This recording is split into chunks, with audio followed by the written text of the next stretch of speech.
Donc, on commence tout de suite notre leçon sur les champignons, ou aussi connus comme les mycètes. On va parler de leur structure et de leur reproduction. Notre résultat d'apprentissage, premièrement, on va se familiariser avec la nature et la structure des champignons. Et en deuxième lieu, on va connaître leurs avantages. Alors, il ne faut pas oublier que les champignons étaient autrefois classés comme des plantes, mais avec le temps, ils ont été classifiés dans leur propre règne à cause des différences. Donc, voici les grandes différences et les similarités avec les plantes. Donc, si on regarde les différences, les plantes ont seulement un noyau par cellule, mais les champignons peuvent avoir plusieurs noyaux. Les plantes sont autotrophes, ça veut dire qu'elles sont capables de fabriquer leur propre nourriture, pendant que les champignons sont hétérotrophes et ne peuvent pas fabriquer leur propre nourriture. Les plantes emmagasinent l'amidon, la source de nutriments et d'énergie. Les champignons n'emmagasinent pas leur nourriture. Les plantes ont des racines, mais pas les champignons. Toutefois, les deux sont statiques et ne bougent pas. Les plantes ont une paroi qui est faite de cellulose, mais les champignons ont une paroi qui est faite de chitine. Les plantes se produisent avec des graines, mais dans le cas des champignons, il n'y a pas de graines, mais on va parler de spores. Alors, voici quelques similarités entre les deux. Les deux sont des cellules eucaryotes. Vous savez qu'est-ce que ça veut dire? Les deux contiennent des noyaux. Ils ont plusieurs organites. Les deux ont une paroi, même si leur constitution est différente. Les deux s'attachent au sol ou à d'autres surfaces et ne se déplacent pas. Les deux sont capables de faire de la reproduction sexuelle et asexuelle. Alors, voici la structure générale des champignons. Les champignons ont des hyphes.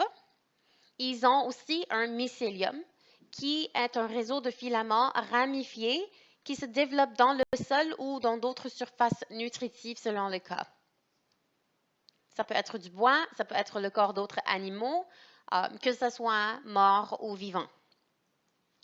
Et ils ont un appareil sporifère, et ça c'est la partie visible, et c'est la structure reproductrice aussi.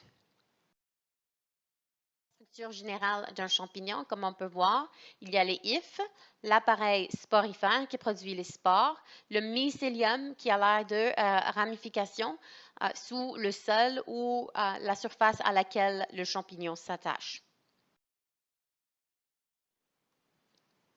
Donc, pourquoi les champignons ont ce genre de structure? Les structures des champignons sont adaptées pour faire deux grandes fonctions. Premièrement, l'absorption des nutriments et deuxièmement, la reproduction. Alors, voici quelques exemples des champignons. On a les champignons polypores qui sont plats, les champignons gris, et on va voir tout au long de sa présentation d'autres types de champignons aussi. Alors, voici un autre exemple. Ça, c'est le rhizopus qui se développe sur les pins. Donc, cette moisissure-là est un exemple de champignon qui peut se reproduire par reproduction asexuée ou sexuée. Donc, les modes de nutrition des champignons, il y en a 4 grands modes: le parasitisme, la prédation, le mutualisme et la saprobie. Donc, dans les prochaines diapos, on va discuter de chacun. Parasitisme. Donc, vous savez c'est quoi un parasite? C'est quelque chose qui vit sur un hôte, mais ne lui apporte pas de bénéfices. Donc, les champignons parasites absorbent les nutriments des cellules vivantes d'un hôte. Ils vivent à l'intérieur de cet organisme-là et finissent par le tuer, comme l'exemple ici d'un insecte. L'appareil sporifère du champignon se développe alors, une fois que l'organisme est mort, et produit de nouvelles spores. Ensuite, on a la prédation. Donc, dans le cas de prédation, les champignons prédateurs vivent sur les sols et leurs mycéliums peuvent emprisonner d'autres petits organismes qui circulent dans ce sol-là comme des proies. Donc, ça, c'est un exemple d'un fange qui capture les petits vers ou les nématodes qui habitent dans le sol et se nourrissent d'eux. Troisième exemple, c'est le mutualisme. Donc, ça, c'est un exemple de symbiose. Ce sont des champignons qui vivent en partenariat avec d'autres organismes, souvent d'autres plantes ou d'autres protistes. Souvent, le mycélium va recouvrir les racines de cette plante-là et ça donne un avantage à la plante parce que le mycélium du champignon accroît la surface d'absorption des racines de la plante, ce qui lui permet d'absorber plus de nutriments. Et en même temps, le champignon reçoit le sucre de la plante. Et ça, c'est le mutualisme. Donc, les deux organismes bénéficient de cette relation. Finalement, on a la saprobie. Donc, ce sont des champignons qui sont des saprophytes. Ils se nourrissent de matière qui est morte ou qui est en train de se décomposer. Comme ici, on a les champignons qui grandissent sur le tronc d'arbres morts. La digestion, dans ce cas, a lieu à l'extérieur.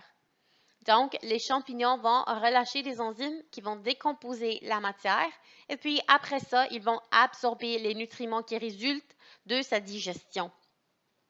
Ce genre de saprobie est très important pour le recyclage des nutriments dans plusieurs écosystèmes.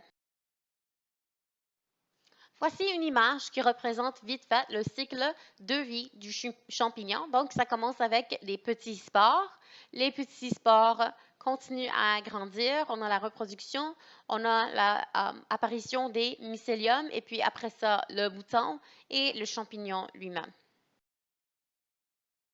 Donc, on va prendre quelques minutes maintenant pour parler des maladies fongiques.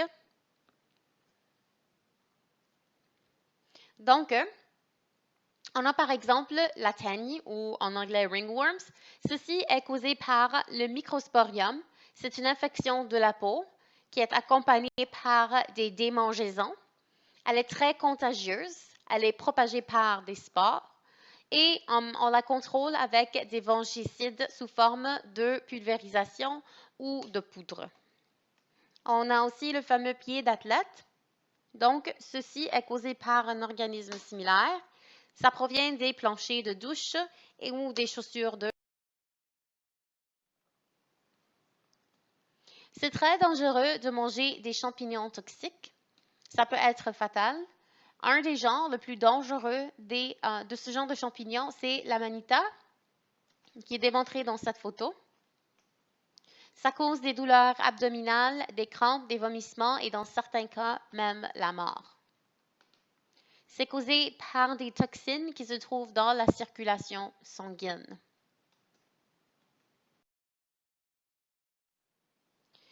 Les fanges peuvent aussi être très utiles. Donc, voici quelques exemples de champignons bénéfiques pour l'homme. On a la levure, qui est utilisée pour fabriquer le pain, le vin et la bière. On a le pénicillium, qui est utilisé pour fabriquer des antibiotiques, étant donné que ça a le pouvoir de tuer les bactéries. Et on a aussi certains champignons qui sont utilisés dans la nourriture, comme par exemple les truffes.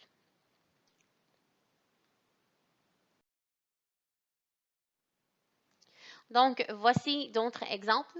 Les moisissures du pénicillium sur le citron sont utilisées pour fabriquer des antibiotiques ou la pénicilline, comme vous le savez. Et dans les fromages, les spores fongiques donnent un goût assez persistant. Un autre exemple d'avantage des champignons, c'est l'importance de l'hygiène. Donc, ça, c'est un exemple parfait de symbiose. On a une combinaison d'un organisme autotrophe et d'un organisme hétérotrophe. Donc, ça résulte dans des organismes qui contiennent du chlorophylle et peuvent fabriquer leur propre nourriture. Eux autres sont très importants pour la succession des plantes parce qu'ils sont capables de pousser sur la roche nue et créer du sol, et aussi pour détecter les polluants atmosphériques comme ils peuvent. C'est le temps de pratiquer.